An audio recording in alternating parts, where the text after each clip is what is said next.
proximity to the international shipping routes, Vizag Steel Plant has immense long-term strategic and economic value. Since the advent of neoliberalism, successive central governments, guided by neoliberal policies of liberalization, privatization, and globalization, attempted to weaken and privatize RINL. Trade unions mobilized steel workers and people nationwide to resist these moves through sustained struggles. Historic struggles have been conducted in continuity.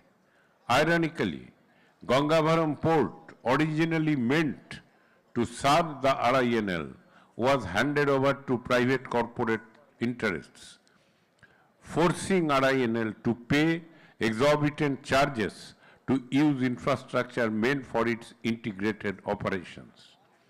Contrary to the claims that public sector enterprises are inefficient, Vizag Steel Plant proved its viability by earning profits and repaying all loans by 2004. The government itself approved expansion of 3.4 million tons to 6.3 million tons, with plans to reach 7.3 million tons, recognizing its potential.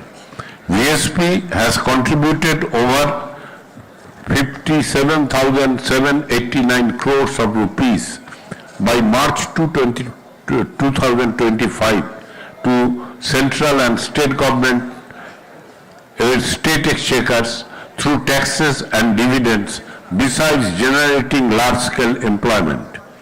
The current financial stress of RINL is not due to workers' inefficiency, but deliberate policy of discrimination with a sabotaging approach. Unlike other public and private sector steel plants, VSP was denied captive iron ore mines, while others spend about 2,400 rupees per ton on iron ore, those who are having captive mines. Owing to their having captive mines, VSP pays over 8,000, almost 4 times per ton, making it structurally uncompetitive. Repeated demands for captive mines were ignored, forcing workers to launch historic struggles, including the Blood for Mines movement and mass protests such as 25-kilometer long Padayatra in 2018. Instead of correcting these distortions, the BJP-led central government decided on 27 January 2021 for strategic sale of RINL entirely, selling it lock, stock and barrel without consulting the parliament, state government, workers or the public. The decision clearly aimed to hand over a valuable national asset to favored corporate and foreign multinational interest. The decision triggered unprecedented mass resistance across Andhra Pradesh, uniting workers, farmers, students, professionals, traders, cultural organizations, and political parties, except the BJP.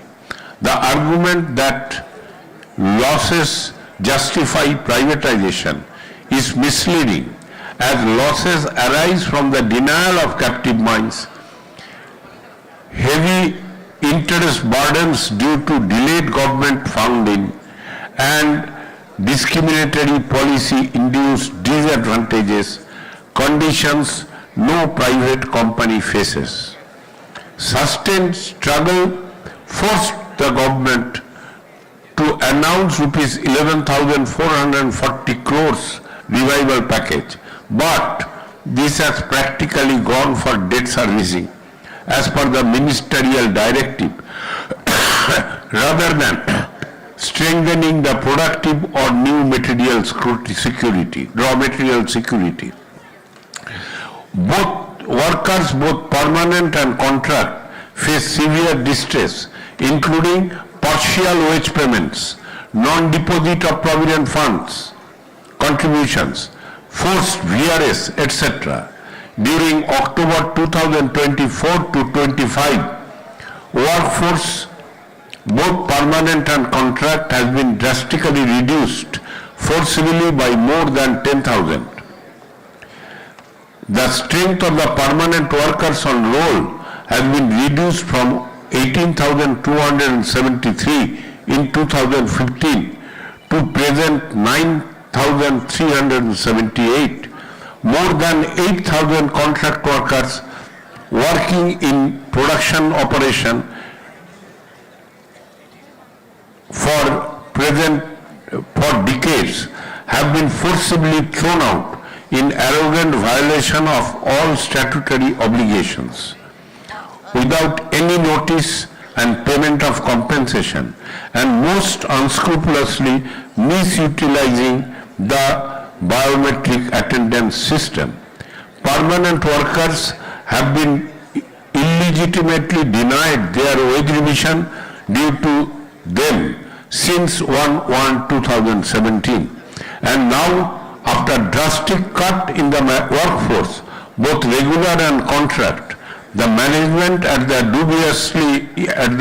dubiously intended dictate of the government has been planning to outsource the entire operation of all the crucial shop floors to private contractor, signaling a conspiracy of privatization through backdoor.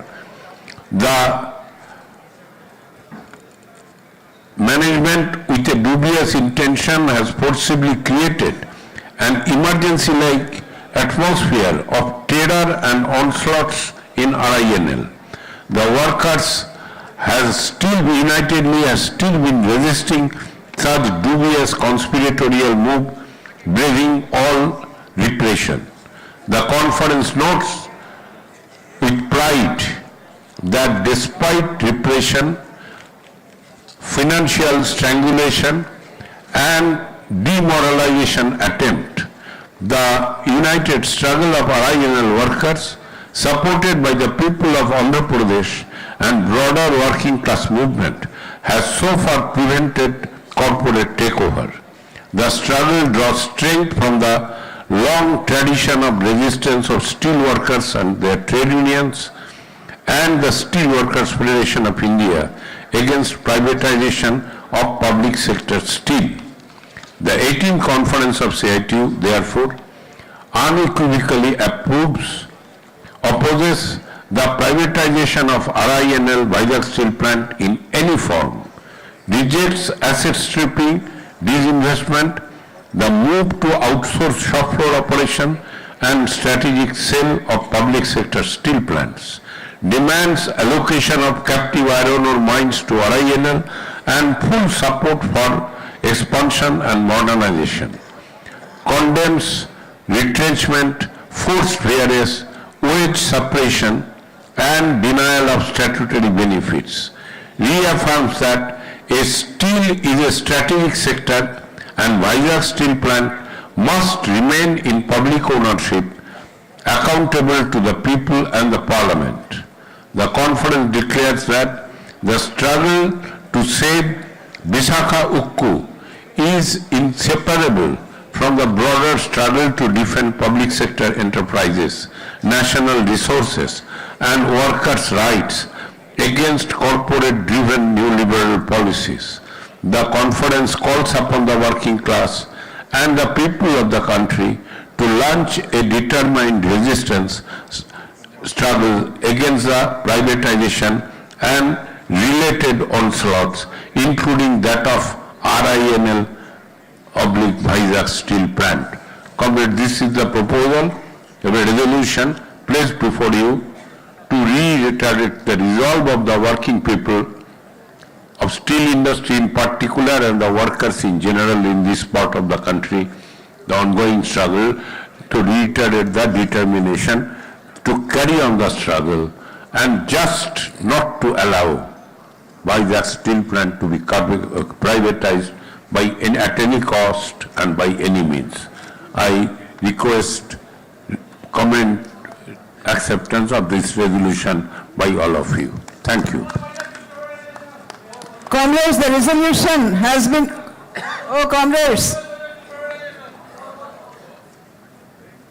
resolution has been placed by the General Secretary. Those who adopt the resolution, accept the resolution, please raise your hands. I think there